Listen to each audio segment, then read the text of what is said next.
there, welcome back. Today I'm talking about City of Life and Death. This is directed by Lu Chuan. I'll probably butcher the name. Expect me to butcher any Chinese name. I'm not even trying to pronounce the actors' names, because it is. So, this is a brutal film. It's based on the infamous Nanjing incident just before World War II, where this is when the Japanese were attacking China and occupying China, and which would take place throughout the war. China was occupied and Korea was occupied for a long time by Japan. It was imperialist expansion, and Japan behaved terribly. This was like the worst part of Japanese imperialism. It's something they really have a hard time dealing with post-war, because I think it was a case of everyone knew that this is part of the social structure, this sense of strength and trying to expand, and it was something that became a shame afterwards, and it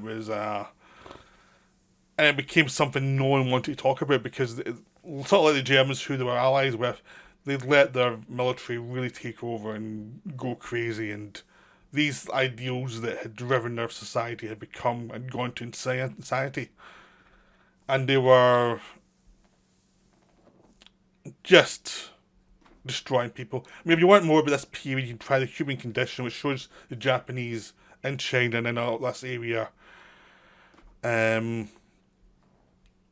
Manchurian things, and how they behaved with people and how that changed over time as the war went against them and things. So, I mean, this film and then The Human Condition are basically, if you want great films in this era, those are the two to watch. Really, they are masterpieces. They are just so good, and it's and they are so brutal as well. I mean, they really go into the absolute brutality of the Japanese and how mechanized their system of life and death were. So the City of Life and Death is what happens when they take over this one city, Nanjing, which is Chinese city, and they destroy it. They kill so many people. Now, the estimates of money killed range from 40,000 people to 100,000 people. Either way, that's way too many. You know, that's horrific. I mean, that's everything that the Nazis and the Stalinists level of mass murder of people for no good reason. It's just an absolute obscenity. And this film just shows you the process of it, step by step. This is what happened in horrible ways, and the sentiment, anybody who has sentimentality or ideals gets brutalized for it. So it's it has something Army of Shadows did as well, which is the idea of you follow a character and you think they must be the protagonist, and then they die, and you go into another protagonist, and then they die, and it shows you the exhaustion of people watching other people die all around them, the people they thought were going to be the leaders, and they all die. And it becomes this thing of no wonder people are losing faith. And it's a brutal thing, because it always treats every new character as if it's a protagonist. And yet, at a certain point, you're getting annoyed at your stomach because you know they're going to die. It's just this crazy feeling of, this is what it must have been like anybody who was a potential leader, the Japanese spotted and wiped them out. It's we're not having anybody inspiring these people. Anybody who you could get attached to, they will die. And that's hard to take, but that's the reality of the film and the reality of the situation. Now, this film takes place over, the whole period. So it's slowly takes in what occurred, and doesn't give you a sense of time. Until after I'd seen the film, I had no idea how long this took, and it was only 40 days, and it felt so much longer. It felt so much more epic. But it actually showed you how time can get slowed down and weirded down just by, dealing with the kind of brutal oppression of these people, because you just lose track of time and lose track of wherever you could possibly find escape. It's just it becomes this endless sense of misery. And the film is only 2 hours 15, and it feels, it's grueling. It's one of those films you need to see, but it's not a film you're going to be watching every week. It's just not. It's just it's kind of the show kind of level of you need to see it, but it's not something you can keep watching all the time because it shows you humanity at its complete worst, really. So the setup is the first period of the film is watching the invasion. They invade, they destroy the fences. That's the only time you see dodgy CGI in this film at all was like early on where you see some obvious CGI explosions coming towards you. And basically I think it's because they could not have explosives near some of these older buildings, so they had to use CGI. But that's fine. It's like 2 minutes. I should say I also saw this on a projector, so I saw it as if it was screened. So I probably noticed CGI a bit more obviously than some people would because I was seeing a bigger screen. Then you go into the resistance from the Chinese as they're fighting against the Japanese, who have pretty much overtaken the city pretty quickly. I mean, for about 5 minutes of the film, they've overtaken the city. The city's is under their thumb, and that's it. And then they're hunting through, trying to find the rest of the army to take them down. And the army's ran away. The army just left them. So they're basically fighting militia left from the people within the city, and they're easily wiped out. I mean, they have a moment where they destroy some people, some of the Japanese soldiers, but that's a small victory before they're routed. And the first character you see is this kid who is basically with a soldier who we're following, and you're watching them try through this horrible situation, this horrible atrocity, and just watched it all go wrong. And basically this whole section ends with the death of the soldier who you thought you were following. And the kid and this other soldier who were shot but hid under the bodies survived. That's how they survived, hid under the bodies. In this whole section, you're seeing things that are utterly horrific.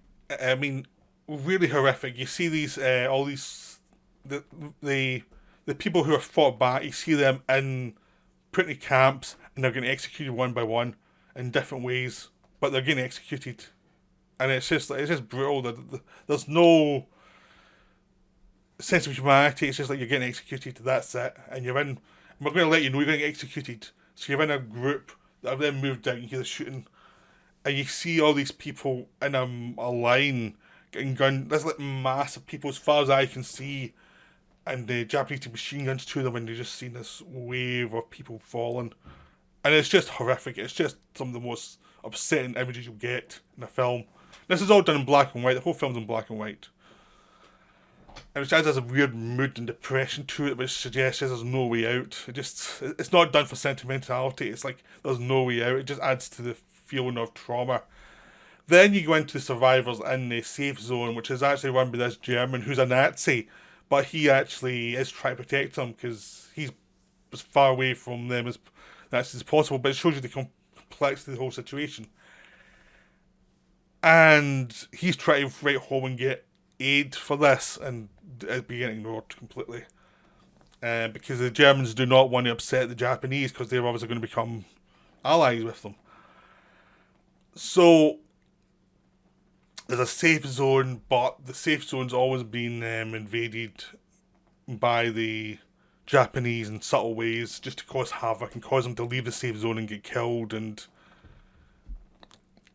one really horrific moment, they actually, because the Japanese soldiers are all getting restless, they tell the Chinese that they need some of your women for the men. And if you don't do it, you're going to starve. We're going to starve because winter's approaching. So you give us like 40 women to service all these men. And if they do it, we'll give you food for the winter. So 40 women have to volunteer.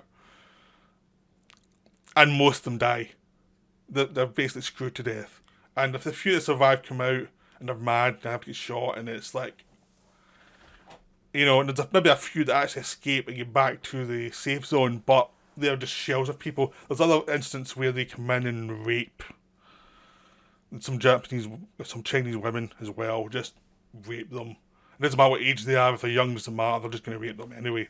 Just this full scale, horrific abuse of power. Just, there's no defense at all. It's just like, you're under the thumb of these people and they are going to be monsters to you. Because they don't care, they don't see you as human, they just see you as something they have to, they're stuck here dealing with you, and if they feel like raping you, they will. And that's what they're dealing with. And if all these different people trying different ways to compromise to keep everyone safe, there's leaders who are trying their best to find ways to keep everyone secure. But there's nothing they can really do. There's just nothing. There's no matter what you do, if you try and deal with the Japanese and find a kind of compromise with them, they will abuse it and be horrible to you, and they will enjoy just torturing you and mentally torturing you just to make you realise that all your efforts are for nothing. It's just for nothing. If you fight back, you're getting shot. If you fight back about women getting raped, they'll find ways to shoot you. They'll do anything they can to make your life a misery. They do not care. They will drag your family apart and say, we need the men and boys for, manual labour in some camp somewhere. Which leads to what you see in the first third of Human Condition, where people work in the mines. Which all these people were just taken from the cities and moved to the mines and had to work there for almost nothing. It's like it just shows the progression from two different films about what was going on here and how horrific it was. And it just shows you how much monsters the Japanese were at this time, and how the society become monsters, and when something had to be stopped, how it just become this vicious machine. And there was no one to really stop it. There is one character who's Japanese here. You see two Japanese characters, both of them who have beards, so sometimes it's hard to tell which one's which, because it's just like, they look alike. One of them's a villain who's the top guy, who's absolutely brutal and does all the most horrible things and kills people and enjoys killing people. And there's another one who's sensitive and who's horrified by what's going on. And his way of dealing with it is to go mad. He slowly goes mad. He falls in love with a prostitute who just sees him as one guy over many. And she goes away and dies. When she dies, he thinks she was his wife, or he tells himself that, and he ends up shooting himself. But he's the only one who's kind of decent in Japanese. He lets two of the prisoners go. He lets the boy from the start go, and this guy who's looking after him.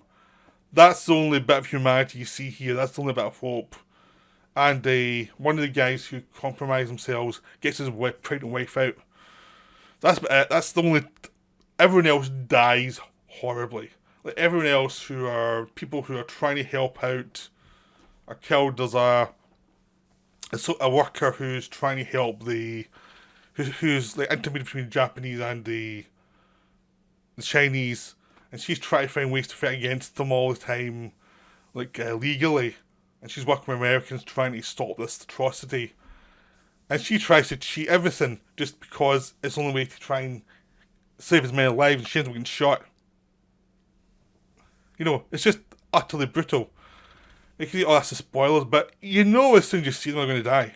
I mean, everyone's doomed. You're just waiting for them to die watching this film. There's no delusion they will survive. They will die. Everyone you like will die in this film. There's no escape. It goes beyond a tragedy towards an obscenity within the first half hour, and it just keeps going.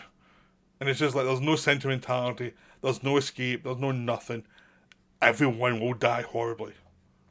At best, they might get a kind of humane death, but usually there's firing squads or shot in the head for no reason, and they're going to die horribly. And the director is actually very good at implying things rather than showing everything. He implies more than he shows, which is good, because I think if he showed too much, you wouldn't be able to take it.